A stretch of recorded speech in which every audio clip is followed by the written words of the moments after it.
안녕하십니까? 지금부터 2023년 11월 두 번째 희망누리의 시간입니다. 오늘은요, 섭리의 마지막 길, 그리고 우리라는 주제로 여러분들과 함께 말씀을 나눠보는 시간을 가지고자 합니다. 먼저 본문의 말씀을 함께 봉독하시겠습니다. 하나님은 제일 슬픈 분입니다. 죽어가는 자기 어머니가 불쌍하다고 우는 사람보다도 하나님은 더 슬픈 분입니다. 선을 주장하다가 만민이 공인하는 자리에서 민족의 반역자로 물려 원통하게 죽는 사람보다도 더 분한 분입니다. 제일 분하고 제일 불쌍한 명사를 가진 주인공이 바로 하나님입니다. 하나님의 옷자락에 영광에 맞추어 입은 옷자락이 아닙니다. 피, 땀에 절어있는 옷자락입니다. 그 옷은 당신의 아들, 딸들이 손으로 붙들겠다고 했다가 못 붙든 피 어린 손가락으로 만든 옷자락입니다. 하나님의 발은 가시밭길을 헤쳐나오다 상처를 입은 수많은 투쟁 역사에서 상처를 입은 발입니다. 하나님은 한 개인을 세워 개인의 한을 찾다 쓰러질 때에 대신 맞아 나오는 분이요. 한 민족을 세워 여러 민족이 쓰러지게 될 때, 민족이 배반하게 될 때 대신 맞으면서 투쟁하는 분입니다. 우리가 믿고 나오는 하나님은 이렇게 불쌍한 분입니다. 하나님은 결코 복귀 역사를 포기하시지 않습니다. 여러분이 사명을 못한다고 해서 하나님은 이 땅을 포기하시지 않는다는 것입니다. 내가 너희에게 분부한 모든 것을 가르쳐 지키게 하라. 볼지어다. 내가 세상 끝날까지 너희와 항상 함께 있으리라 하시니라. 모든 눈물을 그 눈에서 닦아주시니 다시는 사망이 없고 애통하는 것이나 곡하는 것이나 아픈 것이 있지 아니하리니 처음 것들이 다 지나갔음이러라. 네. 제가 최근에 엘리멘탈이라는 영화를 봤습니다. 근데 엘리멘탈 이 영화를 보면서 굉장히 저는 사랑에 대해서 새롭게 알게 되고 또 내가 지금 만나고 있는 그 소중한 단 한 사람을 위해서 더 값진 삶을 선물할 수 있는 사람이 되겠다라고 그 사람 앞에서 다짐하는 그런 시간도 있었는데요. 참 행복했습니다. 네. 정말 이 영화를 보면서 굉장히 궁금했던 것은 바로 결말이었어요. 이 영화의 이야기는 어떻게 끝이 날까? 그 끝을 굉장히 궁금했었는데요. 이 결말이 참 인상적입니다. 뭐 알려달라고요? 안 됩니다. 스포일러는 안 되니까요. 우리는 어떤 일이든 시작하게 되면 그 끝을, 그 결말을 궁금해 합니다. 오늘은요, 여러분, 우리의 섭리라고 하는 건 하나님께서 이끄시는 일을 우리는 섭리라고 하게 되는데요. 이런 섭리의 마지막, 그 섭리의 끝, 그리고 우리에 대한 이야기를 함께 나눠보고자 합니다. 사실은 이런 섭리의 시작은 실패로 이어져 왔습니다. 아담과 헤아의 타락으로 인해서 하나님은 마치 정말 모든 것을 잃어버린 이 손바닥처럼 정말 아무것도 남지 않은 그런 상황과 환경 속에 있었습니다. 그렇지만 하나님께서는 구원을 바라는 인류들이 있었고 또 정말 간절하게 외치는 인간들이 있었기 때문에 하나님은 손을 펼쳐 주셨습니다. 하나님은 끝까지 그들을 포기하시지 않으셨습니다. 그래서 섭리의 또 다른 말은 이렇게 표현될 수 있죠. 잃어버린 타락으로 인해서 떨어진 인간들을 구하기 위한, 복귀하기 위한. 왜 복귀라고 할까요? 그 타락하기 이전의 상태로 돌려 나와야 되겠죠.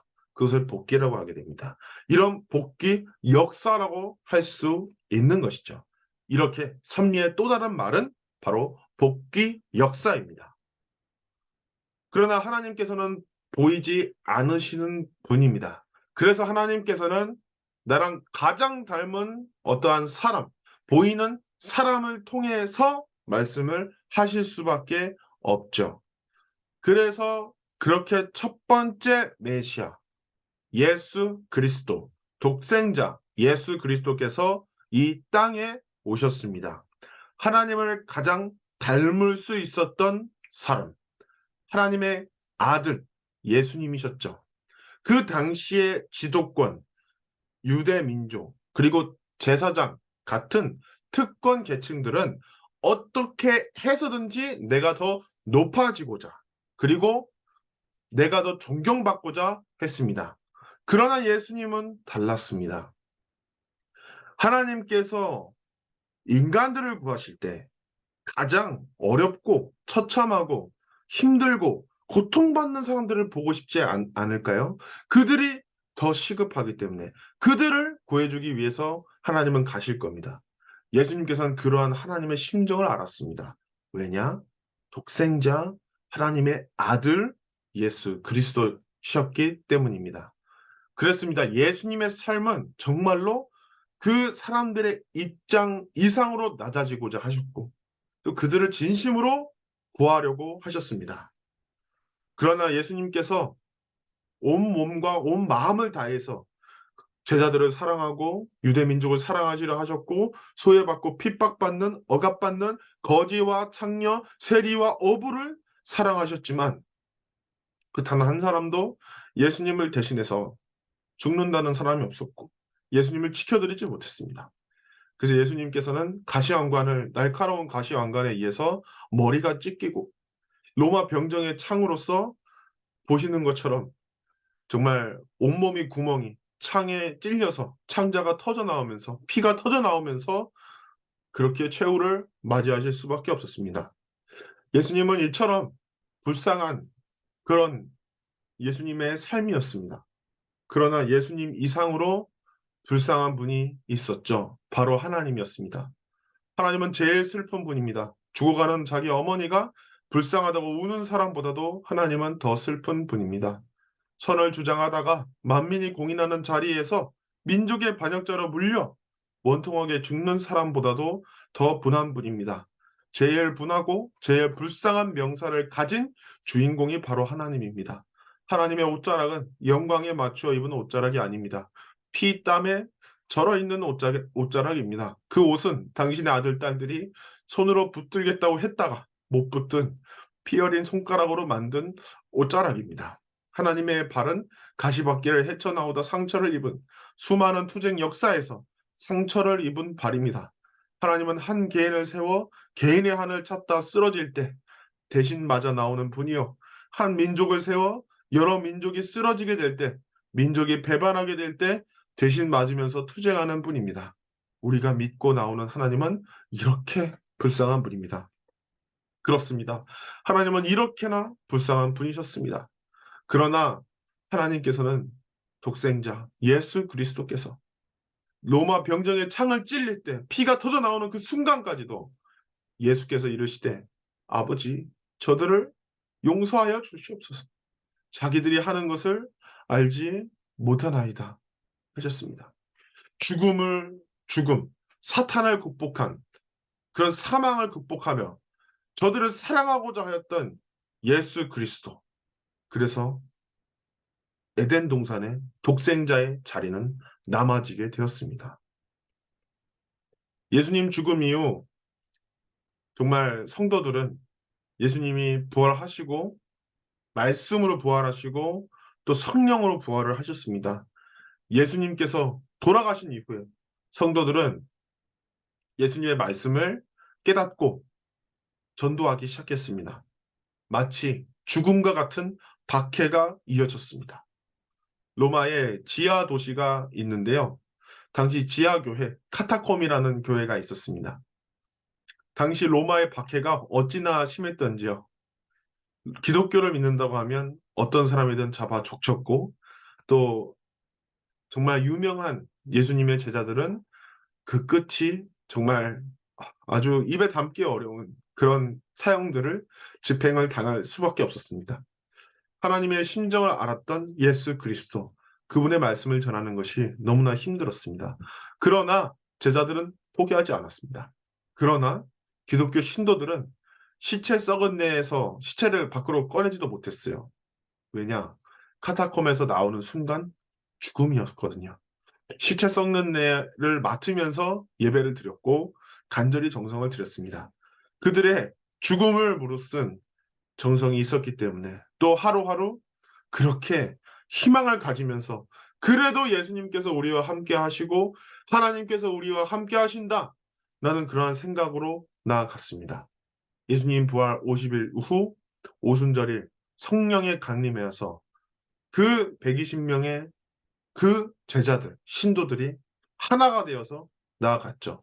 그러한 정성의 토대, 그러한 피 어린 희생의 토대가 있었기 때문에 기독교는 귀환 후 로마 국교로 채택이 될 수 있었습니다. 그러나 기독교는 본질을 몰랐습니다. 기독교는 예수님이 하시고 싶으셨던 것, 하나님이 되시고 싶으셨던 모습, 하나님의 꿈, 그리고 모두의 꿈에 대해서 본질을 알지 못했습니다.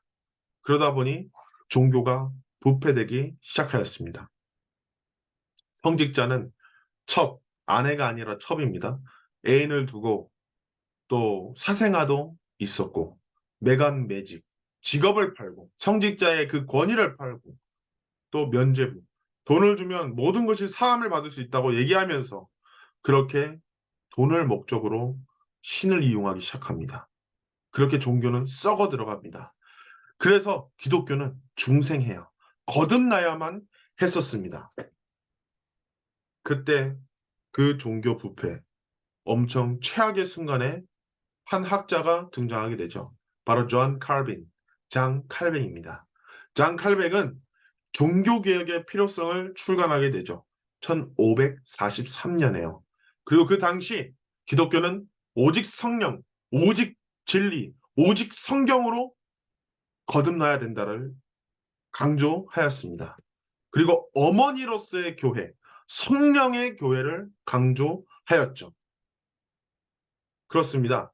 칼뱅으로부터 시작한 이 종교 개혁은 이후 서구 문화와 서구의 정치 구조에 크나큰 역할을 하였습니다. 그 당시 영국에서 이제 종교혁명의 바람이 불러 일으키게 되고 이후 영국에서는 제임스 1세가 어떻게 하냐면 청교도 모임을 중지시키게 됩니다. 그래서 하나님을 외쳤던 그 진실된 종교인들, 청교도인들은 하나님을 직접 모시고자 하였고 미국을 갑니다. 바다를 건너 미국에 가서 하나님의 나라를 건설하겠다 합니다. 그것이 여러분 바로 기독교 국가, 지금의 선진국, 그리고 모든 발판이 있는 국가, 미국의 시작이었던 것입니다. 왜 이렇게 섭리는 이렇게 진행이 되었을 수 있었을까요? 바로 이 말씀에 나오게 됩니다. 하나님은요, 결코 복귀 역사를 포기하시지 않습니다. 여러분이 사명을 못한다고 해서 하나님은 이 땅을 포기하시지 않는다는 것입니다. 그랬습니다. 성경에 가장 많이 나타나는 삶의 모습은 바로 실패였습니다. 배신이었습니다. 살해였습니다. 사람들을 포기하고 또 죽게 만들고 또 모든 것을 없애버릴 수도 있었던 하나님이었지만 정말 모두를 구하기 위해 사랑하는 아들 예수 그리스도를 이루면서까지 저 이스라엘 민족과 유대 민족과 모두를 구하기 위해 이 섭리 역사를 이어왔습니다. 그리고 하나님께서는 1%의 가능성이라도 있다면 섭리를 포기하시지 않으시고 이 이야기를 계속 이끌어 나오셨던 것이죠. 하나님은 정말 모두를 포기하시지 않습니다. 하나님은 길 잃은 양 한 마리를 찾고자 하시는 것이죠. 그렇게 하나님께서는 이스라엘 민족이 책임 못할 것을 대비하시고 한민족을 준비하셨습니다. 여러분, 한국은요, 기독교 기반이 굉장히 강합니다. 세계 10대 교회 중 4군데가 바로 한국에 있습니다. 교회의 규모, 명성, 그리고 사회적인 역할, 이런 것들을 총 데이터화 시켜서 보니까 한국에 10대 교회가 4개나 있다라는 것이죠. 전 세계입니다. 이런 하나님의 꿈이 무엇이었을까요? 바로 하나님은 하늘 부모가 되시는 것이 꿈이셨습니다.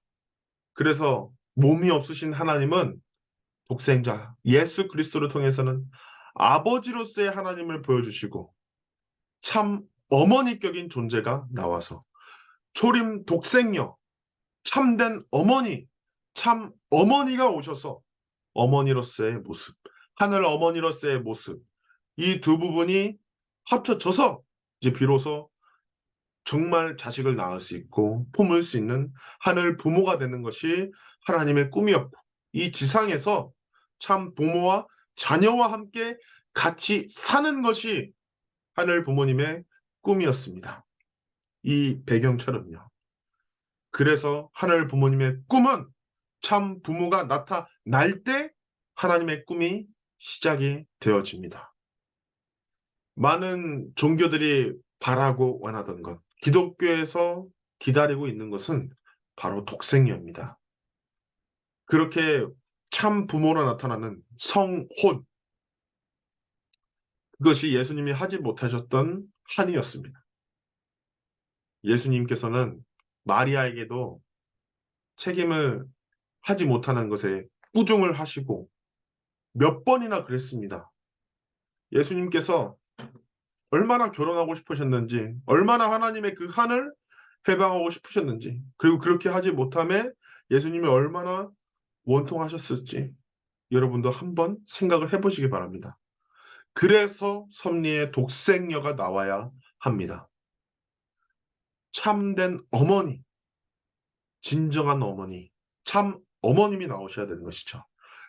그 독생녀로부터 섭리의 마지막을 향해 나아가는 시작이 완성이 된다는 것입니다.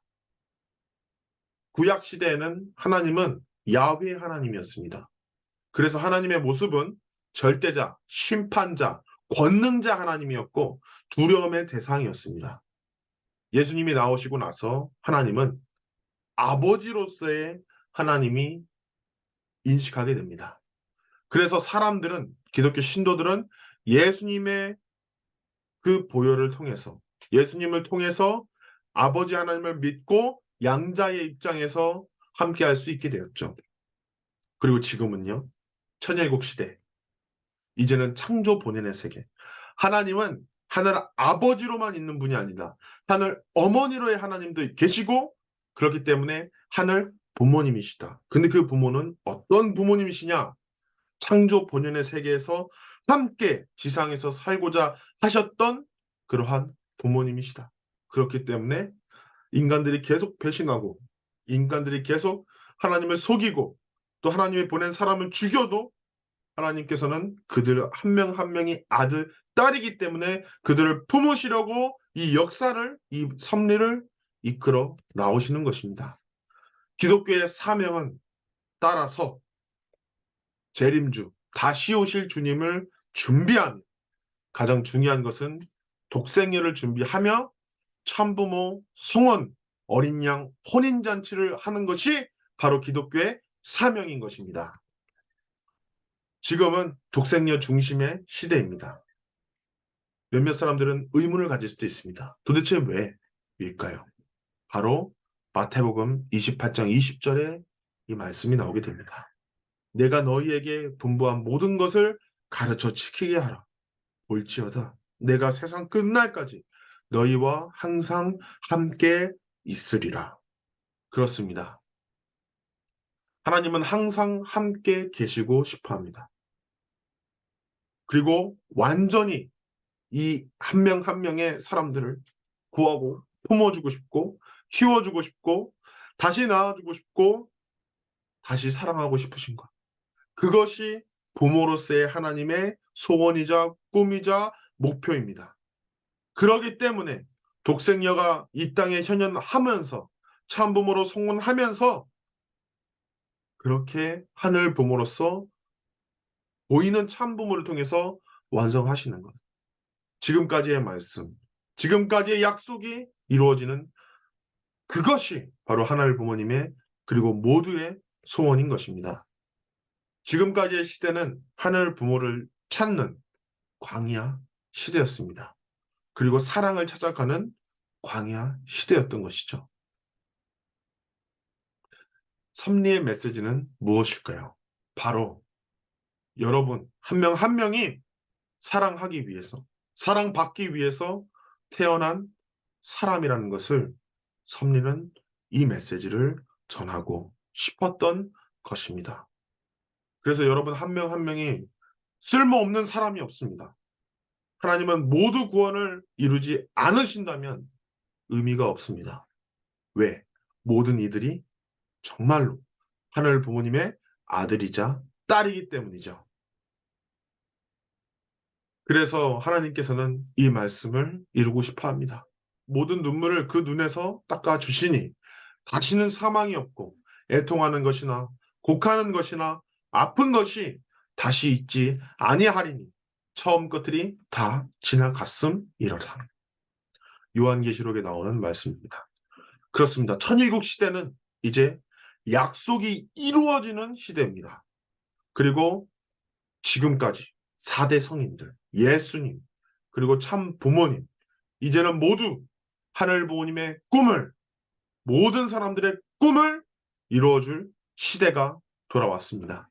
정말 직계 아들딸인, 정말 직접적인 아들딸인 여러분, 하늘 부모님의 자녀인 여러분, 매일매일 우리가 하늘 어머니, 하늘 아버지를, 하늘 부모님을 모시며 함께 매일매일을 부활하고 매일매일을 중생되고 매일매일을 함께 하는 시대를 맞이했습니다. 그러한 우리라는 것입니다, 여러분. 그렇기 때문에 여러분, 지금 현재 간절하게 부모를 찾고 나아가고 있는 고아와 같은 사람들, 저들을 구해줘야 되지 않겠습니까? 우리가 그들을 살려줘야 되지 않겠습니까? 나 하나는 부족합니다. 그러나 하늘 부모님과 함께, 참 부모님과 함께, 그리고 예수님과 함께, 모두와 함께 우리의 삶을 사랑으로 이루며 세상을 구하는 모두가 될 수 있다 확신하게 됩니다. 그러한 여러분이 되어 우리가 하늘 부모님의 꿈을 모두를 살리는 모두가 됩시다. 사랑하는 여러분, 언제나 여러분의 빛나고 밝은 미래를 응원합니다. 함께 가는 우리가 미래의 주인입니다. 감사합니다.